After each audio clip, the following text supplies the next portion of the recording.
പരോളിൽ ഇറങ്ങിയ CPM നേതാവ് area committee യോഗത്തിൽ പങ്കെടുത്തു. പയ്യന്നൂരിലെ VK നിഷാദാണ് യോഗത്തിൽ പങ്കെടുത്തത്. നിഷാദിന്റേത് തുടർച്ചയായ പരോൾ ചട്ട ലംഘനമാണ്.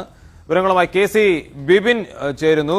അബ്ജോദ്, ശിക്ഷിക്കപ്പെട്ട് 3 മാസമാകുമ്പോഴേക്കും 40-ലധികം ദിവസം പരോളിൽ നാട്ടിൽ കഴിയുകയാണ് CPMന്റെ പയ്യന്നൂർ ഏരിയ കമ്മിറ്റി അംഗവും DYFI നേതാവുമായ VK നിഷാദ്. പോലീസിനെ സ്റ്റീൽ ബോംബ് എറിഞ്ഞ് കൊലപ്പെടുത്താൻ ശ്രമിച്ച കേസിലാണ് 20 വർഷത്തേക്ക് സെൻട്രൽ ജയിലിൽ ശിക്ഷ അനുഭവിക്കുന്നത്. ഈ അനുഭവിക്കുന്ന ശിക്ഷ ആദ്യത്തെ 1 മാസം കഴിയുമ്പോൾ തന്നെ പരോൾ ലഭിക്കുന്നു. അതിനുശേഷം വീണ്ടും പരോൾ അനുവദിക്കുന്നു. ഇതാ ഇപ്പോൾ 3ാമതും പരോളിലിരിക്കുകയാണ്. പാർട്ടി യോഗങ്ങൾ ഉൾപ്പെടെ പങ്കെടുക്കുന്നത്. ഇത് പരോൾ ചട്ടങ്ങളുടെ കടുത്ത ലംഘനമാണ്.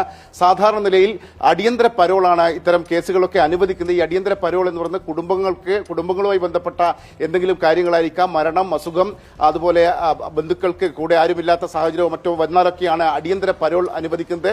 ഇത് അച്ഛന് അസുഖം എന്ന് പറഞ്ഞുകൊണ്ടാണ് നവംബർ 25-ന് ശിക്ഷിക്കപ്പെട്ട നിഷാദ് ഡിസംബർ 26-ന് ആദ്യ പരോളിൽ ഇറങ്ങുന്നത്. ആ പരോൾ അടിയന്തര പരോളായിരുന്നു. അത് ജയിൽ സൂപ്രണ്ട് നൽകിയതാണ്. അതിന് തൊട്ട് പിന്നാലെ ജയിൽ DGP ഈ പരോൾ നീട്ടി നൽകുന്നു. അതിനുശേഷം ഹോം സെക്രട്ടറിയും നീട്ടി നൽകുന്നു. ഇതിനിടയിൽ പാർട്ടി പരിപാടികൾ, V കുഞ്ഞികൃഷ്ണനെതിരായ മുദ്രാവാക്യം വിളി, പായസം വിതരണം, അതിനിടയിൽ നാട്ടിൽ വോളിബോൾ മത്സരം, അതിന്റെ സംഘാടനം, അങ്ങനെ തുടങ്ങിയുള്ള എല്ലാ പാർട്ടി പ്രവർത്തനങ്ങളും കഴിഞ്ഞതിന് ശേഷം 1 മാസം എടുത്താണ് ജയിലിൽ പോയത്. വീണ്ടും 21 ദിവസമാകുമ്പോൾ പരോൾ ലഭിച്ച് പുറത്തിറങ്ങി. അതും അടിയന്തര പരോൾ നേടിയത്. അടിയന്തര പരോളിന് അപേക്ഷിച്ചു, പക്ഷേ ജയിൽ സൂപ്രണ്ട് നൽകിയില്ല. തുടർന്ന് കോടതിയെ സമീപിച്ചു. അച്ഛന്റെ അസുഖം കാണിച്ചാണ് കോടതിയെ സമീപിച്ചത്. ആ കോടതിയിൽ നിന്ന് 7 ദിവസത്തെ പരോളാണ് ലഭിച്ചത് കഴിഞ്ഞ 17-ാം തീയതി. അതിനുശേഷം ജയിൽ DGP ആ പരോൾ 8 ദിവസത്തേക്ക് നീട്ടി നൽകുന്നു. ഇനി ഹോം സെക്രട്ടറി കൂടി ഈ രീതിയിലാണെങ്കിൽ നീട്ടി നൽകും. അങ്ങനെ വീണ്ടും പുറത്തു നിൽക്കുന്നതിനിടെയാണ് ഇന്നലെ പയ്യന്നൂർ ഏരിയ കമ്മിറ്റി യോഗത്തിൽ VK നിഷാദ് പങ്കെടുത്തത്.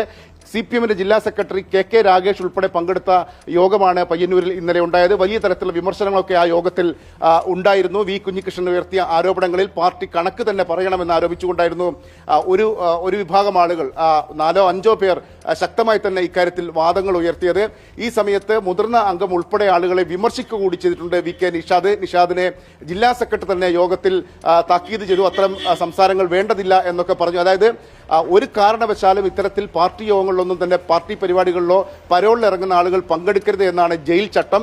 കഴിഞ്ഞ തവണ ഇത്തരത്തിൽ പാർട്ടി പരിപാടികൾ പങ്കെടുത്തത് സംബന്ധിച്ച് പോലീസാണ് ജയിൽ വകുപ്പിന് റിപ്പോർട്ട് നൽകേണ്ടത്. എന്നാൽ പയ്യന്നൂരിലെ പോലീസ് ഒരു വരി റിപ്പോർട്ട് നൽകിയിട്ടില്ല എന്നാണ് ജയിൽ സൂപ്രണ്ട് പറയുന്നത്.